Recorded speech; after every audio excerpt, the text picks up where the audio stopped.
Anuário Espírita de 1995. Os índios brasileiros e os espíritos obsessores. A rigor, não há povo à face da terra que não creia na ação de espírito desencarnado sobre um homem em trânsito pela terra. A origem dessa crença remonta aos primórdios da civilização e à herança cultural das coletividades indígenas. Primeiros conglomerados humanos a habitarem o planeta, que há cerca de 40 mil anos lidam com a inteligência, segundo cálculos de estudiosos. No Brasil, os registros mais antigos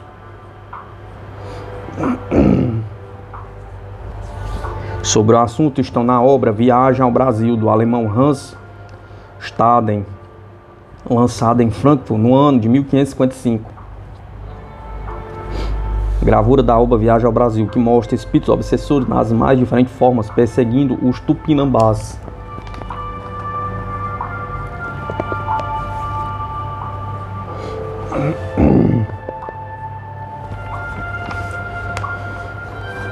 Capturado pelos índios tupinambás quando esteve em nosso país, o aventureiro Staden pôde fazer ampla observação sobre os nativos.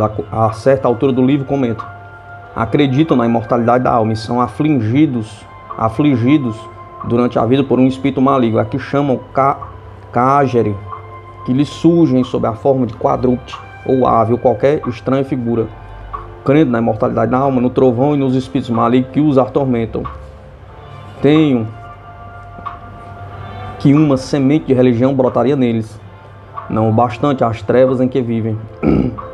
Se a crença na imortalidade possa ser, para os selvagens, reflexo da saudade dos antepassados, por que as formas monstrualizadas, pergunta? E por que na condição de perseguidores cruéis, pergunta? Em sendo criaturas primárias, de onde tirariam essas imagens de seres torturadores e deformados? Se não conheciam na vida o que levavam, qualquer coisa que sugerisse tal comportamento, pergunta.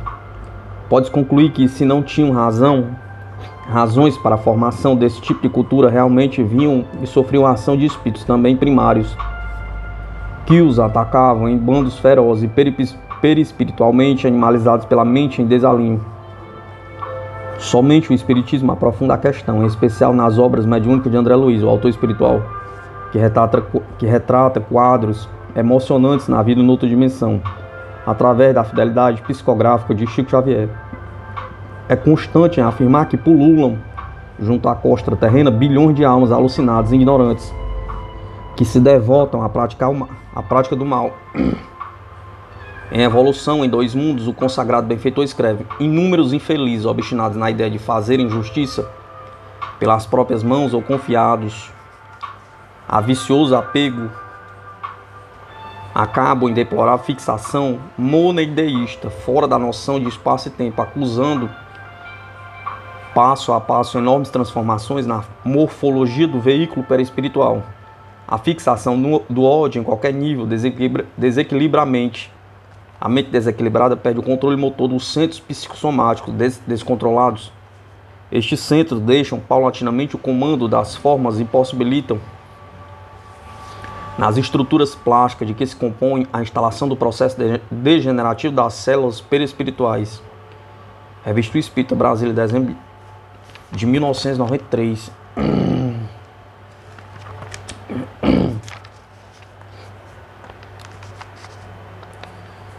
O Museu dos Espíritos do Purgatório. O missionário Victor Joyce, seu criador, o definia como Museu Cristão de Além-Túmulo. Trata-se de uma coleção de testemunhos extraordinários, considerados como sinais ligados aos espíritos do purgatório, manifestações e documentos que revelariam relações entre vivos e os mortos. Nascido em Marseille, no seio de uma família nobre, em 1839, o padre Joet viveu durante mais de 40 anos em Roma, morrendo em 1912, no centro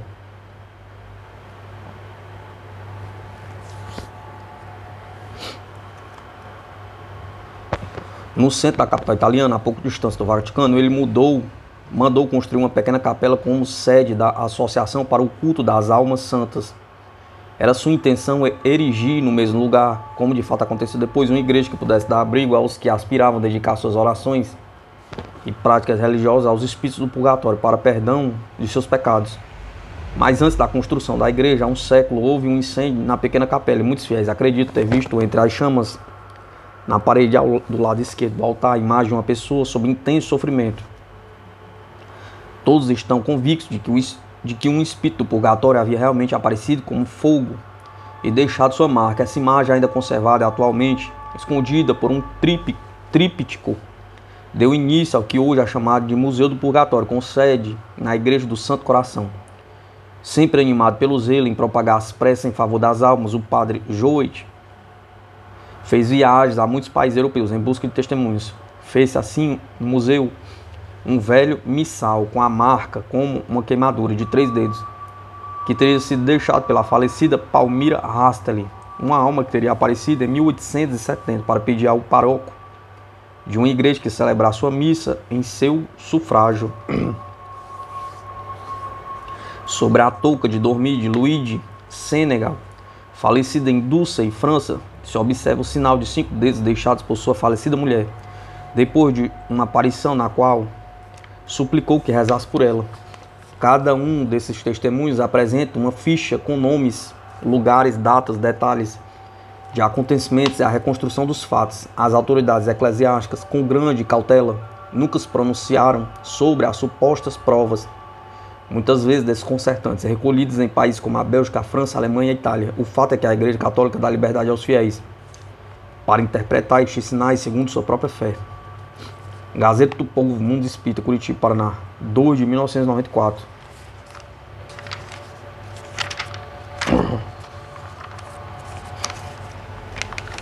Anuário Espírita de 1995. Irmãos que regressaram ao plano espiritual. Júlio Luz de Carvalho.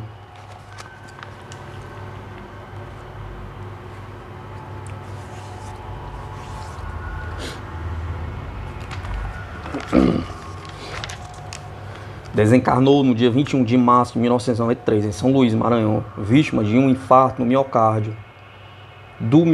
Estava na presidência da Federação Espírita do Estado do Maranhão, cumprindo o seu 3º mandato. Júlio Luz de Carvalho nasceu no dia 3 de junho de 1931, na cidade de Pindaré Mirim, município de Santa Inês, também no Maranhão, sendo filho de Garibaldo José de Carvalho e Dona Maria de Luz Carvalho. Seus pais transferiram residência para São Luís, onde formou-se em odontologia, a 30 de dezembro de 1955, profissão que exerceu com muita probidade em toda a sua vida. Casou-se com Dona Luíse Maria Souza de Carvalho, tiveram 2 filhas, Berenice e Zábia Souza de Carvalho. Criaram como filhos do coração Ana Paula, Anderson, Camilo, Roberto, Omatália, Arley e Domingos.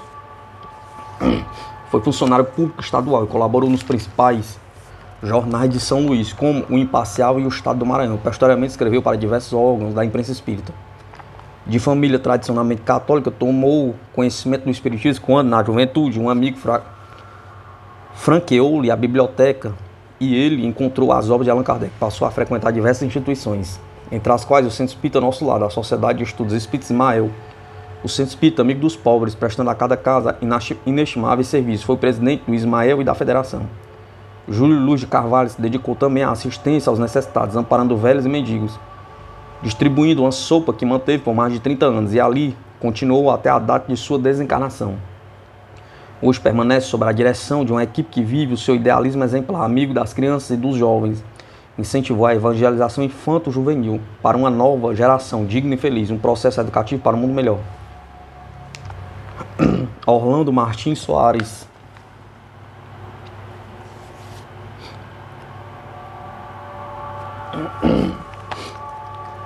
Após prolongado período preso no leito, vítima de insidiosa enfermidade, desencarnou no Hospital Procardíaco em Botafogo, Rio de Janeiro, no dia 15 de maio de 1993, o confrade Orlando Martins Soares. Ele nasceu em 22 de novembro de 1912, na capital de São Paulo. Foram seus pais Antônio Martins Soares e Dona Eunice Martins Soares. Era formado em Economia e Administração de Empresas. Foi também funcionário da Caixa Registradora Nacional, uma empresa americana na qual se aposentou.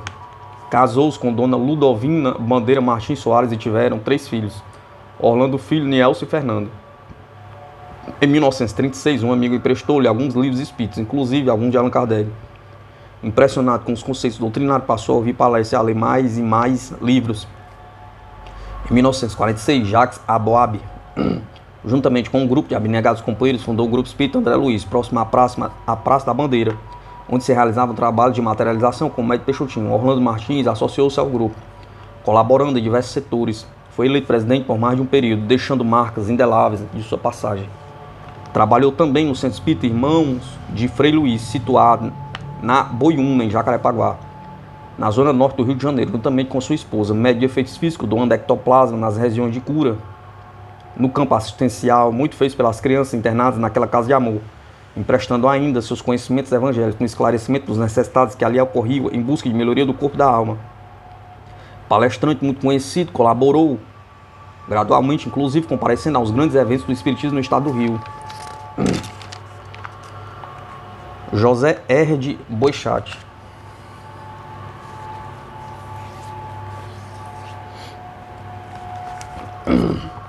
Desencarnou em 13 de junho de 1993 na cidade de Niterói, Rio de Janeiro, com o frade José R. Boechat, vítima de um desastre automobilístico. Foi socorrido e internado no hospital, onde depois de 1 mês e 2 dias de sofrimento retornou à espiritualidade. Nasceu em Pirapetinga, de Bom Jesus de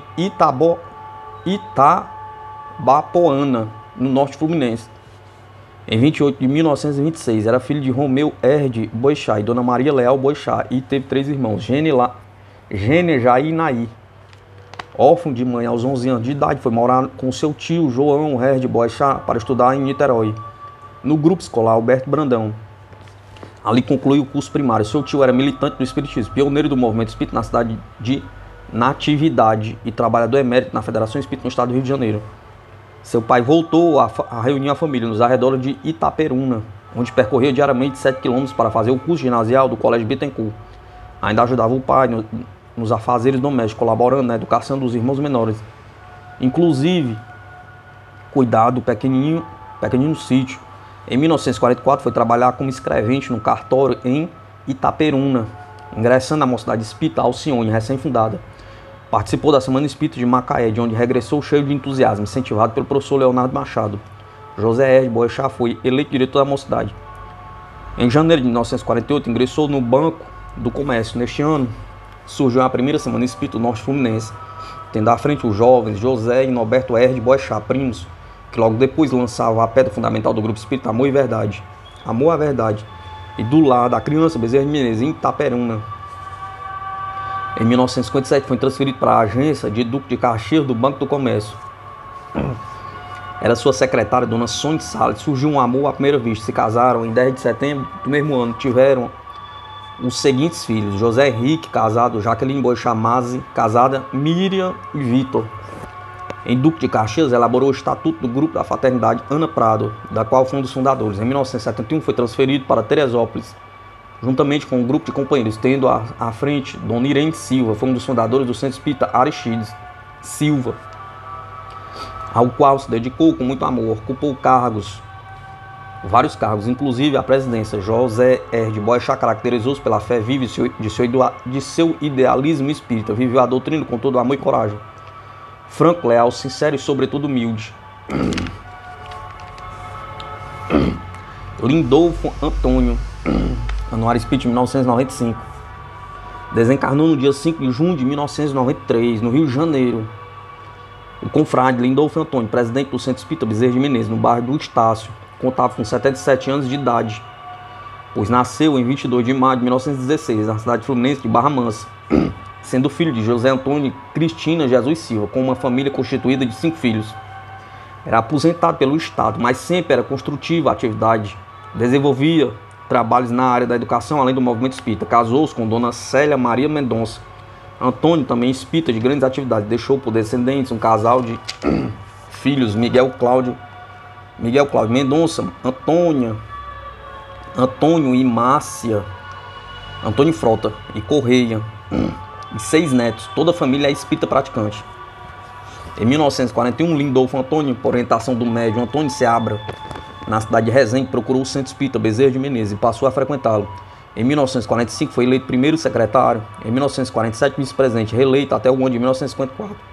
Em 1955 foi eleito para a presidência, cargo que desempenhou até a sua desencarnação. O movimento espírita foi sempre motivo para sua particular atenção. Lindolfo Antônio foi um dos organizadores das Semanas Espíritas de Vila Isabel, Tijuca. Apoiou integralmente a Organização Federativa do Estado, sendo o primeiro presidente da CREVIT e posteriormente da UREVIT, representando a instituição que dirigia. Foi membro do Conselho Superior da Federação Espírita Brasileira e por iniciativa foi construído o atual conjunto de blocos que compõe a sede do Centro Espírita Bezerra de Menezes, destinados principalmente à evangelização infanto-juvenil, oferecendo ainda serviços médicos e odontológicos, beneficiando a população carente do Morro de São Carlos e adjacências. Foi igualmente dedicado ao Esperanto, implantando cursos como a valiosa cooperação da saudosa confreira Jovelina Maia. Lindolfo Antônio viveu para um ideal de paz e amor através do espiritismo do Evangelho do Esperanto para toda a humanidade. Egon Carlos Petres.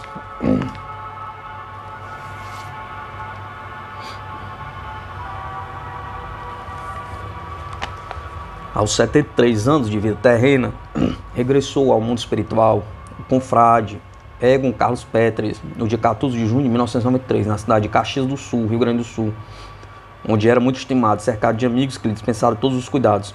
Nasceu em Pelotas, no mesmo estado, em 29 de junho de 1919. Seus pais eram dinamarqueses. Era filho da dona Carla Regman Petres, não consta o nome paterno do seu registro. Formou-se na escola de comércio e datilografia. Foi comerciário, cooperativista.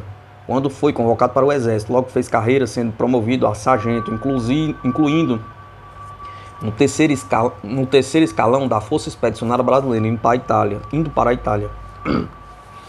Após a Guerra Mundial, deixou o exército e foi incluído como escrituário na Cooperativa dos Empregados da Aviação Férrea, até sua aposentadoria, após 30 anos de serviço. Foi sempre o arrímio de sua mãe, que desencarnou em idade avançada e por esse motivo preferiu ficar solteiro. Não possuindo parentes no Brasil, com a desencarnação da genitora, transferiu residência para Caxias do Sul. Era de muito boa índole. Amparado por um afilhado, ingressou na Sociedade Espírita Alunos do Bem, onde se submeteu a um tratamento de desobsessão, liberando-se dos vícios de fumar e beber. Integrou-se inteiramente ao estudo do Espiritismo e aos alcoólatras anônimos. Realizou palestras em emissoras de rádio, clubes, escolas, etc., por mais de 10 anos consecutivos, libertando centenas de viciados com sua pregação e exemplos. Integrado no movimento espírita, realizou exposições doutrinárias e evangélicas por todo o Rio Grande do Sul e em outros estados. Colaborou também na assistência social, inclusive na creche Irmã Maria Angélica, mantida pelo Centro Espírita Alunos do Bem. Participou ativamente de muitos eventos, como congressos, simpósios, semanas espíritas, reuniões, confraternativas. Ingressou no corpo mediúnico do centro. A comunidade espírita de Caxias do Sul prestou-lhe significativa homenagem, pelo muito que recebeu de seu coração amoroso. Márcio Ricardo Klinger.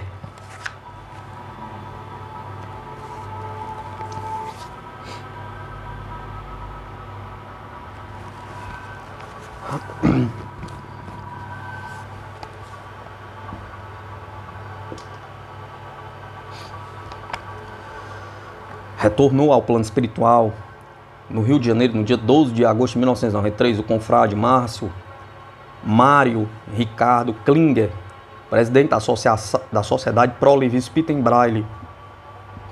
Filiou-se à sociedade em maio de 1961, passando logo a colaborar na secretaria. Em 1975, assumiu a presidência, cargo que exerceu com abnegação até a sua desencarnação. Mário Ricardo Klinger nasceu em Porto Alegre, a 23 de fevereiro de 1915. Era filho de Ricardo Klinger e dona Irene Klinger. Foi funcionário da Mesbla e da Texaco, onde exerceu altos cargos. Posteriormente, estabeleceu-se com um escritório de representações por conta própria. Casou-se em 1915 com dona Leda Maria Grilo Klinger e deixou por descendência 2 filhas e 4 netas.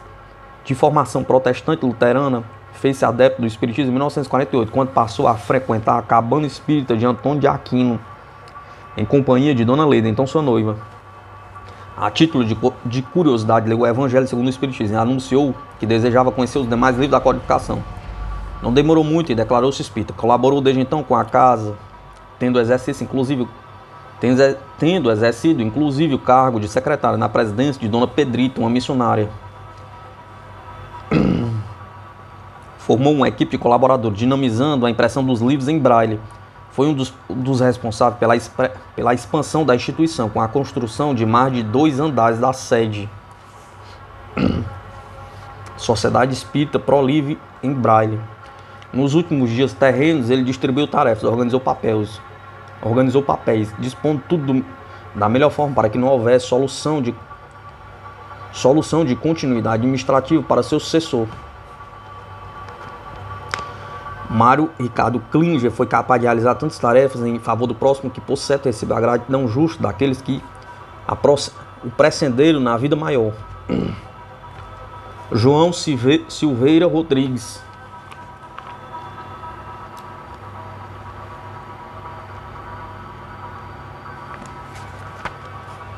No dia 22 de agosto de 1993, aos 91 anos de idade, o confrade João Silveira Rodrigues desencarnou em Santa Cruz de la Sierra, na Bolívia, onde residia há 48 anos. Era natural da cidade de Nova Friburgo, Rio de Janeiro, onde nasceu a 2 de setembro de 1902, filho do senhor Alberto Cândido da Silveira Rodrigues e dona Luísa Lameira de Andrade Rodrigues, irmã de um dos mais destacados vultos espíritas brasileiros, Dr. Pedro Lameira de Andrade. Passou sua infância e juventude em Niterói, onde fez os seus estudos.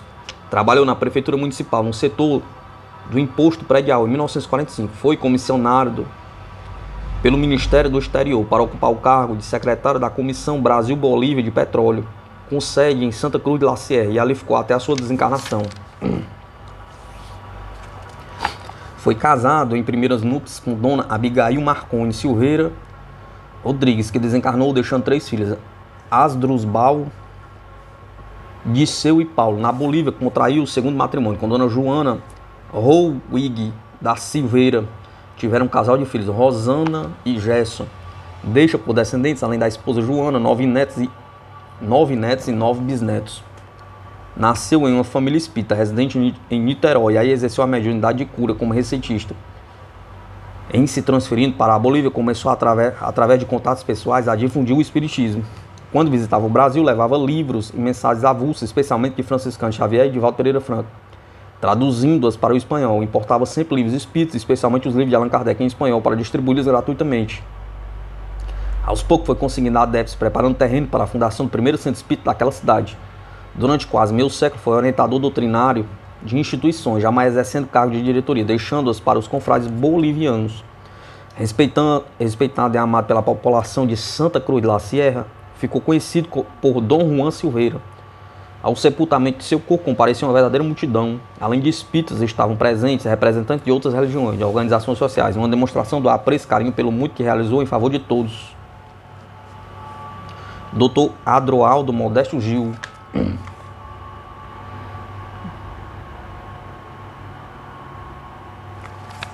Anuário Espírita de 1995.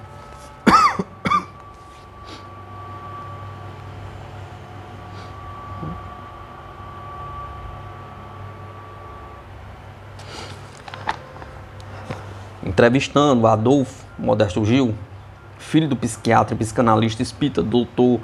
Adroaldo Modesto Gil, dias após a desencarnação deste ocorrido em Uberaba, na madrugada de 14 de setembro de 1993, em consequência de graves problemas cardíacos. Aos 58 anos de idade, dele obtivemos os seguintes dados de nosso ilustre companheiro de lides doutrinárias.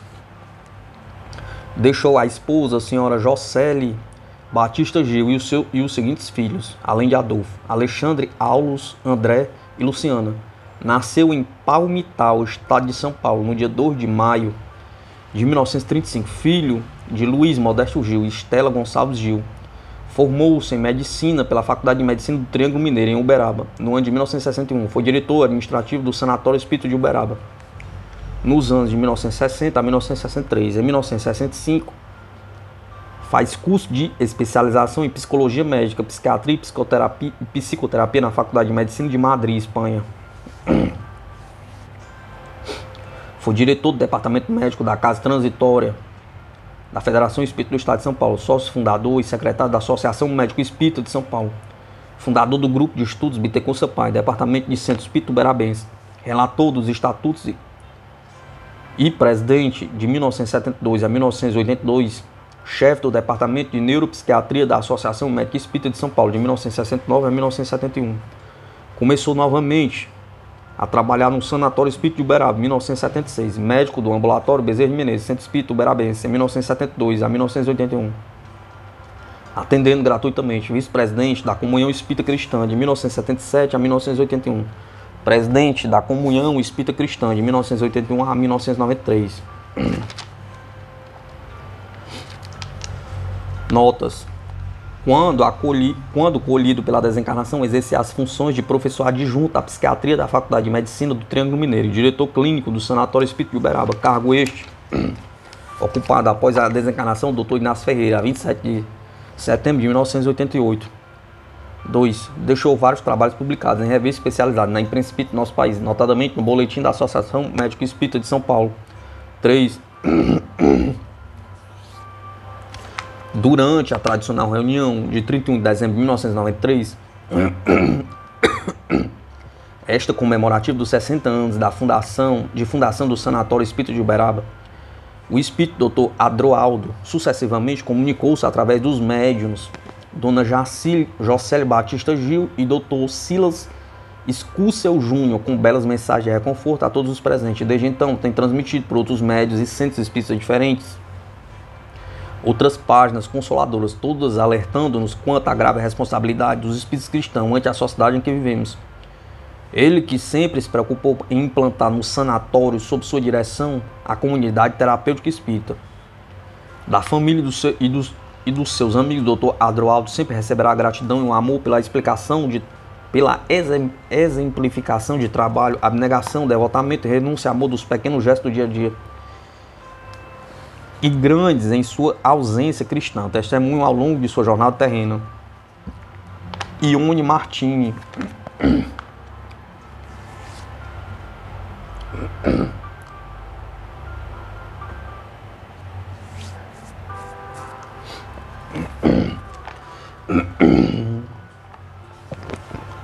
Vítima de pertinaz e enfermidade, Ione Martins desencarnou no dia 25 de setembro de 1993 no Hospital dos Servidores Públicos do Estado do Rio de Janeiro, em Jurujuba, Niterói. Natural da cidade de São Tomás de Aquino, Minas Gerais, nasceu em 9 de novembro de 1914. Foram seus pais Rafael Martim e Páscoa Braia Martim, profitentes do espiritismo, ambos de nacionalidade italiana. Casou-se aos 16 anos de idade, mas o casamento durou apenas 2 anos. O marido infligia-lhe toda sorte de maus tratos. Tiveram 2 filhos, Murilo e Mauri. Ela voltou para a companhia dos pais e foi trabalhar como funcionária do Ministério da Agricultura, lotada no departamento de caça e pesca, onde, aliás, se aposentou em 1970. Não se casou mais, dedicando-se à assistência social. Mais tarde, um de seus cunhados, Francisco da Chagas Barros, fundou o Centro Espírita Eurípides Barçanufo, que, podemos dizer, se constituiu na grande oficina de trabalho da família. Ali, Ione Martini desenvolveu a mediunidade psicográfica, transferindo-se para Niterói.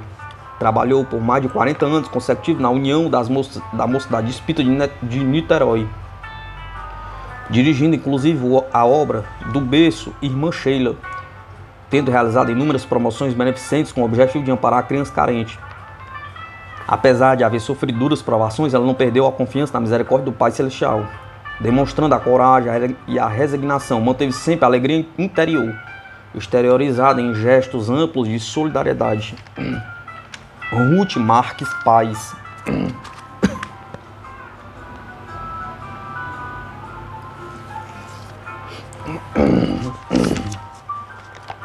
Retornou à vida espiritual após uma existência de 64 anos de idade. A nossa querida irmã Ruth Marques Paz, no dia 13 de outubro de 1993, vítima de um aneurisma no hospital israelita Albert Seid, na Tijuca. Ela nasceu em 25 de junho de 1929, na cidade de Carangola, Minas Gerais. Casou-se com o confrade Alcides Benedito Paz, ambos de famílias espíritas. Eram componentes da Mocidade Camille Flammarion, do Centro Espírita Bezerra de Menezes, no bairro do Irajá. Foram padrinhos de cerimônia civil o saudoso confrade Ramiro Gama e sua esposa, Dona Maria José Gama, Zezé. Do consórcio nasceram 5 filhos: Tereza Cristina, Alcione Villamil, Antônio Sérgio, Pedro de Alcântara e Ana Maria. Deixou ainda como descendentes 10 netos. Professora primária e evangelizadora, fundou ainda com Alcides Paz, a Escola Espírita de Evangelização Tereza Cristina, no Morro do Jacarezinho, frequentada por centenas de crianças de vários níveis sociais. O casal também dotou o Centro Espírita Fraternidade da sede própria na rua Moceu Távora, 12, no Jacarezinho, onde a escolinha funcionava até a presente data. Transferindo residência para o bairro de Todos os Santos, o casal estava ligado ao Centro Espírita Fernando Figueira e Bezerra de Menezes, na Travessa José Bonifácio, número 21, em Todos os Santos. A irmã que encerra mais uma vez a etapa da vida terrena, nossas vibrações de paz, rogando a Jesus pela feliz continuidade das tarefas encetadas na terra. Lauro Monteiro.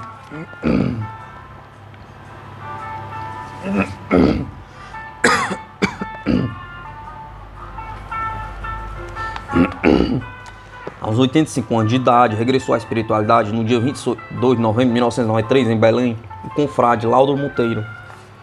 Foi presidente da União Espírita Paraense em 2 períodos, em 1948 a 1949 e em 1972 a 1974. Espírita dos mais atuantes naquele estado, deu prova de sua capacidade de amor à causa. Lauro Monteiro nasceu em 22 de setembro de 1909, em Belém. Era filho de João de Matos Monteiro e Dona Filomena Guimarães Monteiro. Iniciou sua vida profissional como prático de farmácia. Depois estabeleceu-se no comércio de eletrodoméstico. Respeitável empresário, foi diretor-presidente do grupo Rádio Lux. Casou-se com Dona Raimunda Barral Monteiro, de cujo matrimônio nasceram 10 filhos, deixando por descendentes inúmeros netos e bisnetos. Foi convidado em 1926 para assistir a uma reunião na União Espírita Paraense, onde a médium América Delgado recebia psicograficamente mensagem do Espírito Guerra Junqueiro, cujas mensagens mais tarde foram publicadas pela Federação Espírita Brasileira no livro Os Funerais da Santa Sé. Nunca mais deixou de frequentar a União Espírita Paraense e a partir de 1927 começou a tarefa de expositor, percorrendo as casas espíritas da capital e depois do interior. Interessado em aprender, em 1926 começou a ler as obras da codificação, começando pela obra O Evangelho segundo o Espiritismo, que lhes permitiu expor a doutrina com muita segurança. Em 1931, com um grupo de confrades, fundou o Grupo Espírita Obediência e Resignação, sendo eleito presidente, trabalhando denodadamente para adotar a instituição de sede própria e tudo mais necessário para o seu funcionamento. Quando do advento do Pacto Áureo, lutou muito para que a unificação fosse implantada no seu estado, viajando muito com essa finalidade. No 6º Congresso Brasileiro de Jornalistas e Escritores Espíritas, foi um dos fundadores da Abrage, chegando a ser o representante do Pará. Deu o máximo em favor da associação. Em 1973, entrevistado para o Museu Espírita, revelou o grande amor à doutrina, especialmente a União Espírita Paraense. Anuário Espírita de 1995.